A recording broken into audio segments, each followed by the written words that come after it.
Hello my friend and welcome to What the Fuck Are You Doing? Episode 3. So this is a special episode that I filmed with DubFX. And I first met DubFX when he was touring around Europe. He's from Australia, he was touring around Europe, he was busking on the street, selling CDs for a £5, living in a van, and when he made enough money from one city, he would move on to the next city. And he toured the whole of Europe doing this for months on end, maybe even years. I think a couple of years he did this. And over the course of this, he built up a network of fans. And he now flies all over the world for gigs. He gets flown to festivals and gigs all over the world. He manages himself. He does all his own record label stuff. He is completely independent, but he is a fully fledged established artist. So super interesting guy. I did this interview backstage at a festival in Australia, so it's a little bit different to the normal podcast, but we had a really good chat about what it takes to be an independent artist and what people expect from independent artists and how it works for him, basically. So this is episode 3 of What the Fuck Are You Doing, and I hope you enjoy my interview with DubFX. What do you attribute your success now to through the years? Is it the busking itself? Is that where you really... I think there's a lot of different things that happen, but definitely busking was the catalyst, because I probably sold about 100, I know I sold more than 100,000 CDs in the first 4 years of busking. From 2006 to 2010, I sold over 100,000 CDs. And I mean, I was selling a lot, like 100 a day for like 4 days a week. It was crazy.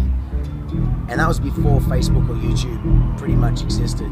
Like, I remember when Facebook and YouTube came on the scene. And then I had a viral, couple of viral videos around 2009. Yep. And they started, I think that was also because so many people were like, that's that dude I saw, and they wanted to show their friends. And because it's that early on, it was, sharing stuff was a different world. Yeah. And people were really into it and showing each other. And so I just had and it was just the perfect formula, I guess, because what I do wouldn't work if you just heard it. You need to see it visually, you see me loop it up, because it's very transparent in that way. Yeah. So it was just right time, right place. And I guess also the lyrics for some reason hit a lot of people as well, because there might not have been a lot of conscious music going at that time in that sort of genre.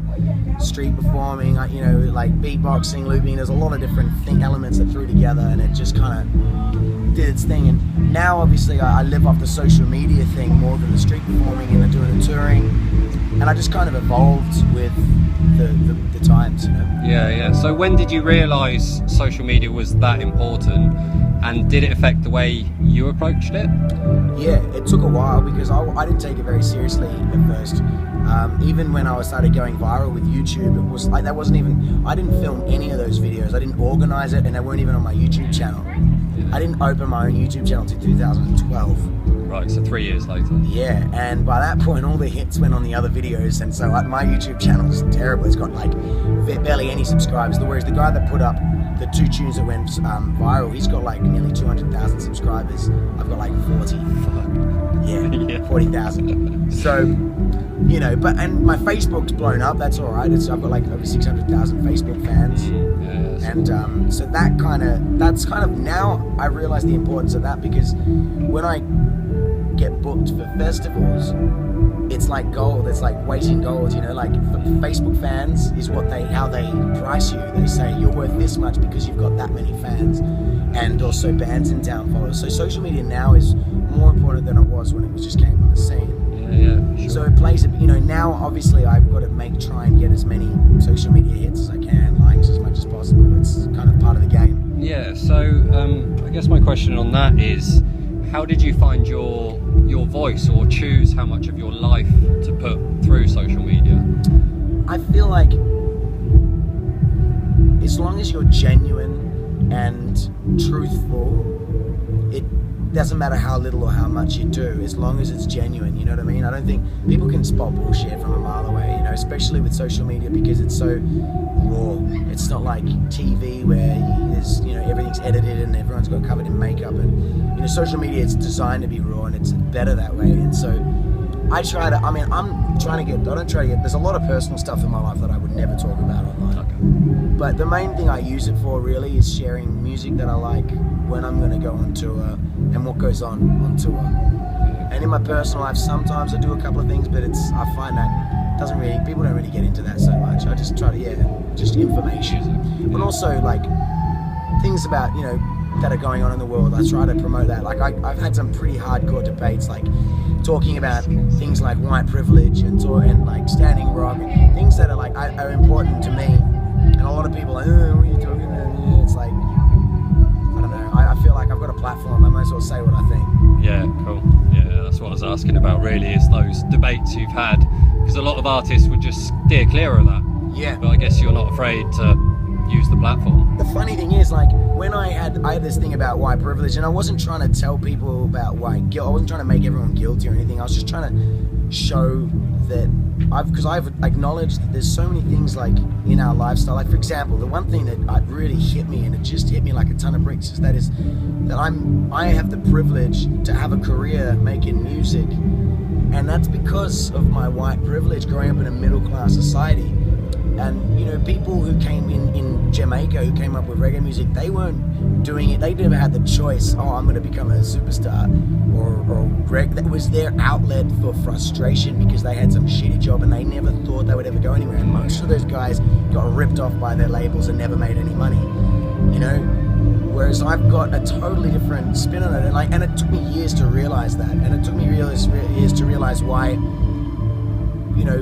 people of color would find it offensive that someone like me would come along and make some reggae music and be like, "Wagwan," and I was like, "But what? I'm good vibes." But it's like, nah, man. Like, cultural appropriation is it's fine in some contexts, but if you don't really know, like, if you don't really acknowledge, like, the roots of things, then I feel like you're kind of you're doing a disservice to the culture. I'd like to talk about the kind of crowdfunding aspect. Like, how did you find that as a musician, and did your social media community really fuel that? Okay, so I did a pledge campaign for my last, not this album, the one before that. To be honest, man, if I was to be completely honest, I feel like Facebook is kind of gone down the drain. It's like there's some algorithms going on in there that stops certain things from being shared and seen, even no matter how much you paid for it, And I used to have, like I said, I got 600,000 fans on Facebook. But if I let everyone know that I have a new album, you'd think that I could make $1 million overnight. But I can't, because it goes down to a very minimal amount of people, and even if I pay as much as I can, it still doesn't go to my full reach of fans. It's designed that way. I feel like it was a conspiracy to bring back the heavyweights of TV, radio, publicists, things that used to be the only way that people could find out about stuff, and then social media came along and obliterated that. People like me were able to build up a fan base from street performing that I built organically. I didn't pay for any of my likes. And then I've got this group of people that I can sell stuff to. They're like, nah, what if everyone starts doing that? We need to flip that. So some algorithm goes in there, so now we have to go back to the old school thing.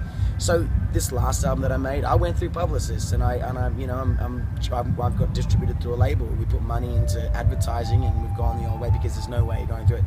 So in a way, I'm a little bit, I don't really believe in this the pledge campaign, the Kickstarter thing, because it's, I don't know, you still need to pay for advertising. It doesn't really work as well as it would have. It would imagine if they didn't have those algorithms, it'd be amazing. Yeah, fair enough. Yeah, I don't know how you want to answer this, but as an artist these days, and like independent basically pretty much, where does your income come from mainly? My income comes from touring. Okay. So yeah, 90% of my money comes from shows. Album sales is not that good, but artists never really made money from albums back in the day. Even when they were tied to a major label, they were lucky to be getting 10%, and that's and then that 10%, first of all, that 10% would pay for the $1 million that they gave them to pay for the album. So artists never made money from albums. So when Napster and downloading came along, the labels are the ones that got pissed off. The artists didn't give a shit because, hey, if it wasn't for downloading, I wouldn't be touring. Yeah. Because a lot of people downloaded my stuff for free, but then they come into my gig show and then they buy a t-shirt or whatever, and so it's great for me. I'm all for piracy. I've got no problem with it, Cool. But obviously, and it also gave birth to things like iTunes and now Spotify, and I love Spotify. I think Spotify's incredible. Yes, I don't make much money from album sales, but whoever does, I made a lot of money street performing, and that's hand to mouth, and that's me going out there and selling my product to someone. And if you want to put the hard yards in, you can make money that way. Yeah. But now, shows is where it's all coming from. Yeah, cool. And so even as an established artist now, what would you say are still your biggest struggles? I don't have any problems creatively. Like, for some reason, I just tap in and I'm able to be creative really easily. That's not a struggle for me. Production is something that I really love doing. I don't really have many struggles. You know, the main struggle, I think, is getting old.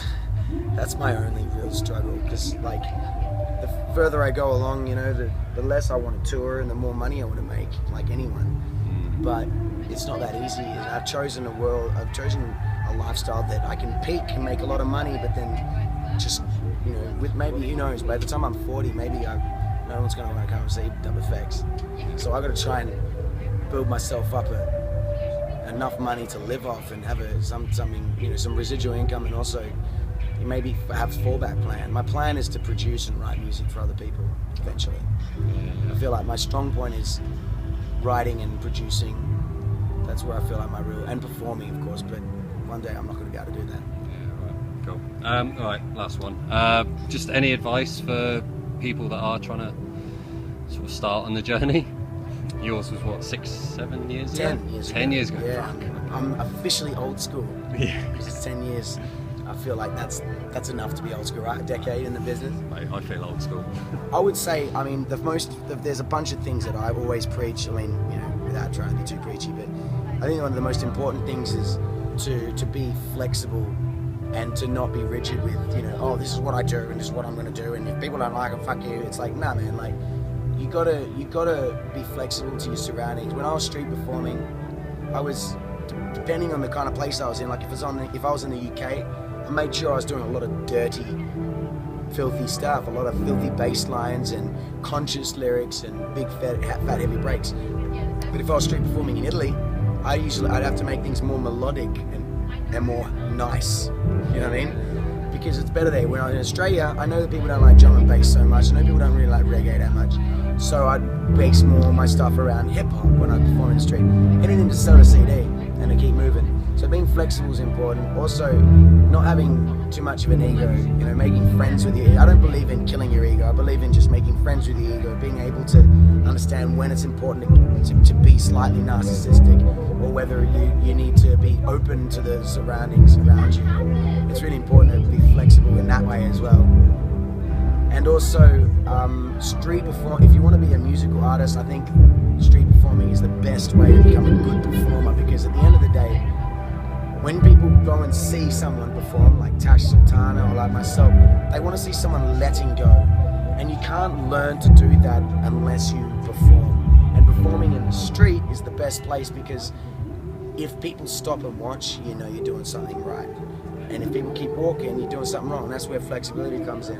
And you know, you need to do 1,000 hours worth of performing. And if you wait to go and do that in a club every time, you might have the most amazing set that works in your bedroom, but then when you go and play it in a club, no one gives a shit. Everyone's like, huh? So that's why I think street performing is really important. If it's electronica, then obviously there's a whole new other ballgame, but that's not where I come from. So I'm not a DJ, I'm not really a producer, I'm a live performer. So that's all I can really say. Street perform, be flexible, don't have too much of an ego. Super, man. So, congratulations again. Thank you very much. Thank you for listening. Please rate, comment, subscribe, do whatever you want with the podcast. It all helps. If you have any questions, you know, let me know. And if you have any suggestions of who should be on the podcast, then also let me know. I would love to hear from you. And that's it. Thanks for listening. I will see you in the next episode.